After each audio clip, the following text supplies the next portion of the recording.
Himawari gagamitin ng QB Chakra Mode sa next chapter ng Boruto 2 Blue Vortex laban sa Shinjo o Divine Tree na si Jura? Bakit at paano nga ba ito mangyayari? Pag-usapan natin yan, pakipindot nga muna ng like at atin na agad tong simulan. So kaunting recap ka lang guys sa mga nagaganap dito sa Boruto 2 Blue Vortex latest chapters para alam nating lahat dyan at kahit yung mga baguhan ay makasunod. Sumugod nga ang Shinjo na si Jura at Hidari para hanapin ang nilalang na may kapangyarihan ng Nine-Tailed Beast. At na-reveal nga sa recent chapters na ito nga ay si Himawari Uzumaki. Kaya nga dito balak i-capture at i-devour nitong si Jura itong si Himawari. Pero dito nga nanlaban itong si Himawari kasama nga niya dito ang New Generation Inoshikacho para protektahan siya. Sinubukan niyang hulihin dito ni Jura si Himawari gamit ang Wood Style o Mokoto no Jutsu. Pero dito nga iniligtas ng bagong Inoshikacho itong si Himawari. Then dito nga gumamit ng Biju Dama si Jura na nagresulta nga sa malaking pagsabog. Pero dito nga nagawang makatakas ng Team 10 at ni Himawari dahil sa ginawang ibon ni Inojin gamit ang Super Beast Scroll. Dito nga lumipad sila palayo mula kay Jura at habang lumilipad nga sila dito nga nagparamdam ang Nine-Tailed Beast sa loob ni Himawari. Inireveal nga dito ni Kurama yung existence niya sa loob ni Himawari after all these years.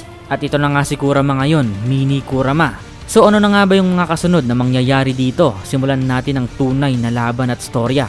Most probably nga sa continuation nga ng pag-uusap dito ni Himawari at Kurama i-explain nga dito ni Kurama kung bakit siya nabuhay ulit. Dahil alam naman nating lahat na namatay nga si Kurama matapos gamitin ni Naruto ang Baryon Mode laban kay Ishiki. So malaki nga ang tsansa na magbibigay nga dito si Kurama ng detailed explanation tungkol sa revival mechanism ng mga tailed beasts at kung paano sila nagiging mga immortal na laging nagre-resurrect kahit ano pa man ang mangyari. Then matapos nga yan i-explain nga dito ni Kurama kung bakit kay Himawari siya napunta at hindi kay Boruto. At paano siya napunta sa loob ni Himawari in the first place o kung ano man yung ginawa niyang hakbang para mapunta sa puntong ito. Bakit siya lumiit at naging baby Kurama? At speaking of Boruto, most probably nga hindi affected si Kurama ng omnipotence ni Ada. Kaya siguro nga i-explain dito ni Kurama na si Boruto nga ang tunay na kapatid ni Himawari at hindi si Kawaki. Matapos yan sasabihin nga ni Kurama na hindi nga siya muling nabuhay sa loob ni Himawari bilang isang walang kwentang nilalang lamang. Syempre nga daw gusto niyang tulungan itong si Himawari na mabuhay at makasurvive mula dito sa Shinjo o Ten Tails na si Jura. At ngayon nga nawala nga daw si Naruto para protektahan si Himawari.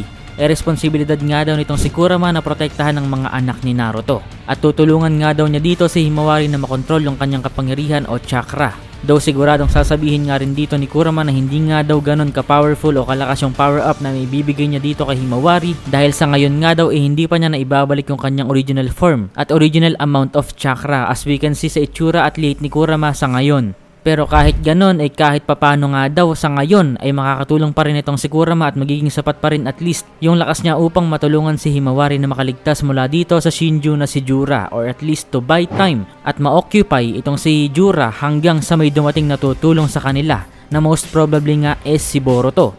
Then dito nga magagawang ma-activate ni Himawari ang QB Chakra Mode. Oo guys, QB Chakra Mode kaagad, hindi na dadaan pa si Himawari sa Jinchuriki stages tulad ng ibang mga Jinchuriki noon dahil this time nga ang Tailed Beast na mismo yung willing na magbigay ng buong loob at tulong sa vessel niya. Kaya QB Chakra Mode nga agad yung magagamit dito ni Himawari at dito nga magkakaroon ng power boost si Himawari.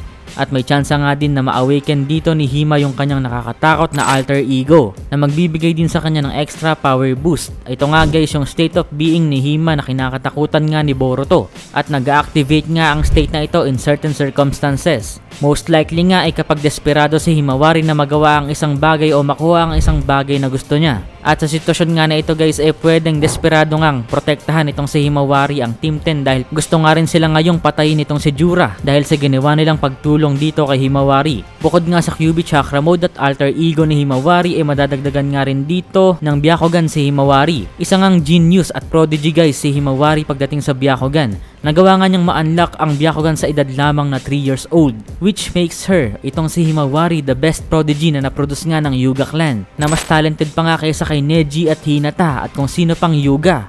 Kasabay pa nito guys ang taijutsu ni Himawari na Gentle Fist.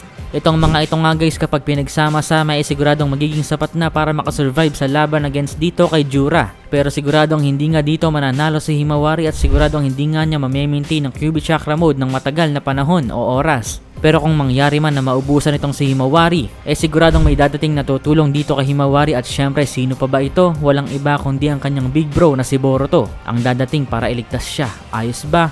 Comment down below your thoughts and also like the video kung nagustuhan nyo at syempre subscribe na sa ating bagong channel kung saan ako mag-upload ng mga sobrang lupit na videos na abangan nyo.